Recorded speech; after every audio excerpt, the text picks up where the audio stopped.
I was just joking. I'm going to ask a question. So for those of you who are here and are able to listen, it's almost a trick question, but it's an important question. Our national anthem, Francis Scott Key, I'm sure you're familiar with that. Our national anthem is unique in the world. Who can tell me what the punctuation mark is at the end of our national anthem? Law students? No? What's the punctuation mark at the end of the national anthem? Anybody? It's a question mark. Why does our national anthem end with a question mark? It's a question that we have to ask ourselves all the time. Does the flag still fly over a free and brave people? Every time you hear the national anthem being played, if you're watching a football game, a NASCAR race, you're at a school event, and you hear the national anthem, and you hear those words, "Oh, say, does that star-spangled banner yet wave over the land of the free and the home of the brave?" Amen, brother. Thank you. Our national anthem is something we have to hold dear to us, and we have to be the answer to it. Are we still a free and brave people? Our next speaker possibly has done more to answer that question than anybody else on the planet. KT McFarland is our next speaker. You've probably seen KT on television a lot. She, of course, headed up the National Security Council for the President. But I don't know if you know this about her. As far as I know, she's the only person in world history who is responsible for drafting not just one major foreign policy doctrine, but two. KT McFarland was instrumental in drafting the Reagan Doctrine, and then, of course, the Trump Doctrine. You know, as a conservative, I believe every single person is deserving of equal dignity and respect, men and women. So I don't try to make too big of a deal about when it's a woman who does something unique, because women are people. KT is unique in the world, whether we're talking about men or women. But for women out there who look to be inspired by somebody, I can't imagine anybody more important and more inspiring than KT McFarland for the kind of work that she has done to preserve freedom and liberty, not just in America, but throughout the world. And as I walk off the stage, I'll just comment, we have guests from Korea who are here because the Koreans are fighting for their freedom. KT McFarland went to CPAC Korea to be with our friends in Korea who are trying to fight to preserve their own nation. But without any further ado, the one and only KT McFarland. Jesus, with a wind-up like that, I don't even think I need to talk. I should just take a couple of bows and go home. She's awesome. Thank you, Dan. I can't tell you how honored and humbled and proud I am to be with you and for the courage that you are showing in your own communities. Because America versus socialism, you know, who thought we'd be having this debate, you know? But it's a real debate. And I think when I think of socialism, it's not just an economic plan, it's big government. It's people who don't think you have the right to decide for yourself. So when we say socialism versus America, to me, it's big government versus we the people. And that's why you're here, because you're we the people. You don't want any more rights than you have, but you sure as heck want the rights that you do have, and our founding fathers and the men and women in our military have died to give you. I want to tell you 3 stories to talk about how I kind of see this and why I ended up supporting Donald Trump and actually betraying a lot of my fellow Republicans. I was in Afghanistan 10 or so years ago, and I was in a place called Bamiyan Valley. It's high in the Hindu Kush Mountains, and it looks like a moonscape. There's nothing there. There's just a lot of rocks and guys with turbans. And I went to this place because I wanted to see for myself what was the American military doing and what were our prospects for success. So I go to the Bamiyan Valley. I have a military escort. And we take a helicopter in. We shared the helicopter with some Navy SEALs who shortly thereafter, unfortunately, they were ambushed and they died. So that was my introduction to that part of Afghanistan. But we get to the Bamiyan Valley, and I'm looking around and I'm thinking, well, there's nothing here. You know, this airport is basically a little bit bigger than this hangar, but it's mostly just rocks. I mean, a couple of helicopters could land one at a time, but not more than that. So we get into the Jeep, my escort and I, and we're driving around the Bamiyan Valley. And at one point, we see at the bottom of the Bamiyan Valley, there are about 4 Russian Soviet tanks. They were all rusted. They had been there for the Russian-Afghanistan war when the Russians left in defeat.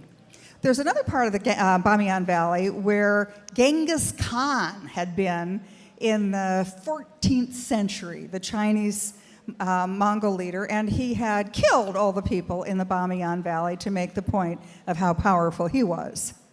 There was another place where there was an American, and actually it was a New Zealand military base, and so I was at the base, and I'm talking to them, and they said, we're fighting for freedom here in Bamiyan Valley, and I met the woman who was chairman of the local government. She was, 2 weeks later, she was ambushed, captured, and beheaded.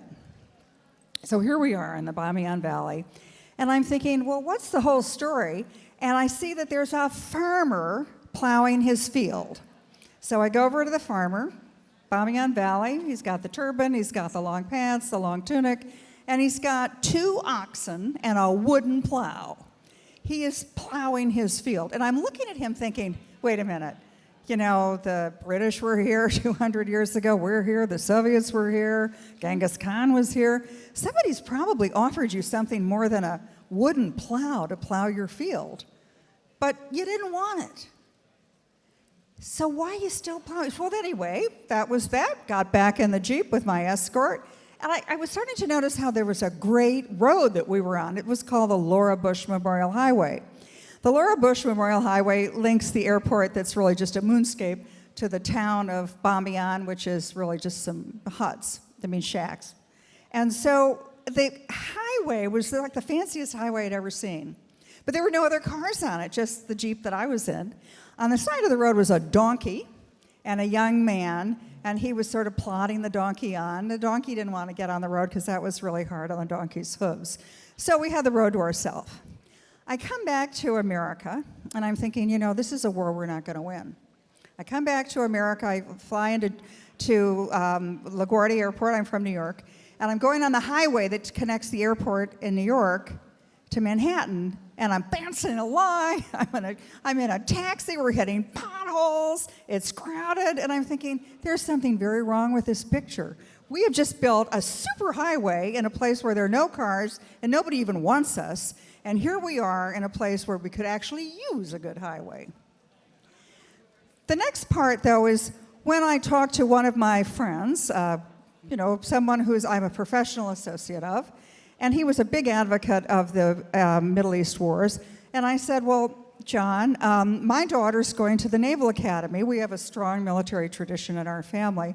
What about your daughter? I know she's the same age, and they know each other. And he looked horrified.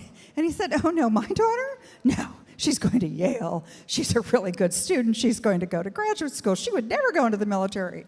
And I'm thinking, wait a minute, there's something really wrong here. We have fought wars that we knew we couldn't win. We spent money that should have been spent at home. And the people who made those decisions wanted somebody else's children to go fight those wars. God bless you. The second story I want to tell you is what happened in 2016. So Donald Trump, who I know well, I was his first deputy national security advisor for a long time. So When Donald Trump decided to run for president, he did it as a businessman. Right? He's not a politician. He knows how to make money, and he knows how to say, well, America, you know, you're not in a great place right now. You have great opportunities, great prospects, but you've shipped all the jobs to China, and you haven't done what you could do, which is have an energy revolution and change the world. So Donald Trump set off with like a balance sheet mentality. And then I've talked to people who were on the campaign trail with him. I'm good friends of his kids. And Eric Trump said to me, well, you know what started happening? We would go to these cities, we'd touch down, and there would be 10,000 people there. We didn't tell them to come. We didn't send out email. We didn't have a campaign. The campaign was like the immediate family and 12 friends. And he said, so we got there, and then all of a sudden, there were faces. There were faces of the people whose jobs had been lost because we had sent them to China. There were the faces of the people who were unemployed and who had been left behind by the American dream and who had been made to feel guilty for being angry about it. And that's when it became a crusade for Donald Trump. And that's when it made a difference. So here again, it was Washington who had decided, well, we want a global economy, we want a global world, we're going to really help China develop economically, even if it's at our expense. But guess what? They weren't their jobs that they were sending abroad. It was somebody else. Didn't matter to them. Donald Trump saw those people, and he knew who it was, and that's why he made a difference. I want to tell you a third story, though. In 2016, the American people, the nice, average, we the people Americans, we said we had enough. We're not going to waste our blood and treasure on foreign wars to prop up leaders who don't like us in places that don't matter. Number two, we want to fix our economy, and we want jobs for Americans, and we know how to do it. And Donald Trump was the only guy who did it. I'm a lifelong Republican. I had been in the Nixon, Ford, Reagan administrations. I belonged to all those little organizations where people sit around and talk about foreign policy. And I broke with all those people, and I supported President Donald Trump. And I said to him, you're the only guy who gets it. You're the only guy who understands the threat that China's proposing to make to us. You're the only guy who knows how to get Americans back to work. So I supported him. He gave me a job. And when we arrived in Washington, I thought, hallelujah.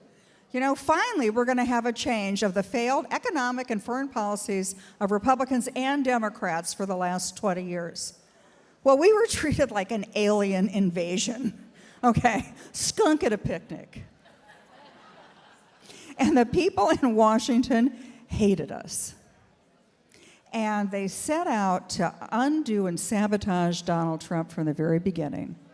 The media worked it from the outside, and inside, the permanent bureaucracy ruled it. I tried to get, you know, the so-called whistleblower who was testifying in the impeachment. Well, he worked for me. I tried to get him fired.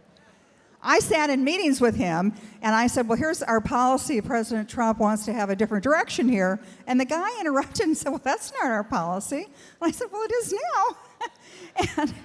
and so their attitude was, well, who does Donald Trump think he is? We have the approved interagency policy for Ukraine or for China and for, you name it. And Donald Trump can't come in here and change that. We know. And so that's when I realized the arrogance of Washington. They think you're too stupid to govern yourselves.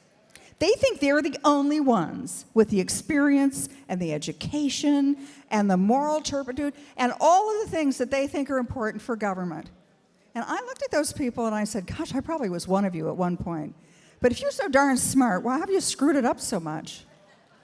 But they set out to destroy Donald Trump. And they did it with impeachment. They did it with the Mueller investigation. They knew there was nothing there, but they did it anyway. So that's my third story, that Donald Trump was elected to drain the swamp, and they were the swamp. And they're fighting back like you cannot possibly believe. So let's oh, you bet, throw those bums out. So here we are in 2020. This is the most, I always thought 2016 was the election. This is the election of your lifetime. Because if Donald Trump, who is the meanest, toughest guy you can imagine, If he can't drain the swamp, nobody's going to drain the swamp, and it's over for the rest of us. They will govern us as they see fit forever. Now, I want to say, I know Joe Biden, and I've known him for 40 years. Joe Biden is a nice man, but he's not a strong man. And I think right now America needs a strong man. And the other thing is, Joe Biden today is not Joe Biden of 10 or 20 years ago. But I'm not going to make fun of him, because it could be any of us someday, okay? But you don't know who you're getting with Joe Biden. You're probably not getting Joe Biden. You're getting a lot of other people with a lot of other ideas that may not be what you and I think America should be all about. So when I think about the election, I think, okay, Donald Trump, I know Donald Trump. Boy, everybody knows what you're getting with Donald Trump. There's no mistake here, right? There's no subtlety. There's no ambiguity. He says a lot of stuff. He tweets a lot of stuff. I've even actually had him admit to me, well, maybe I shouldn't have said, maybe I went a little too far. Okay, I totally get that. I'm over that.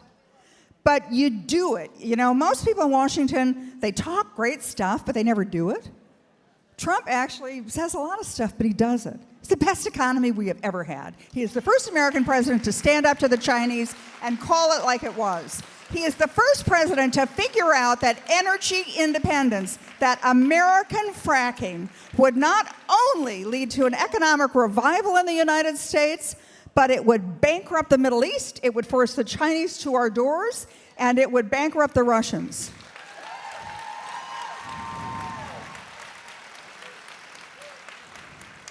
So I'm all for that guy. And he rebuilt the economy once, he will do it again. He continues to stand up to China.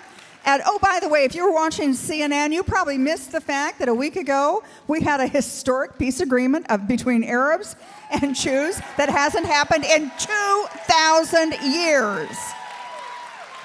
And why did that happen? It happened because of American energy independence. And I don't know if any of you in this room are anything connected to the energy industry, but American fracking made that possible. So I'm not going to be like those guys in Washington and tell you who to vote for. I think you're plenty smart. You can vote for the person you want to vote for. Tell you one thing, though, I'm voting for Donald Trump. Thank you very much for your time.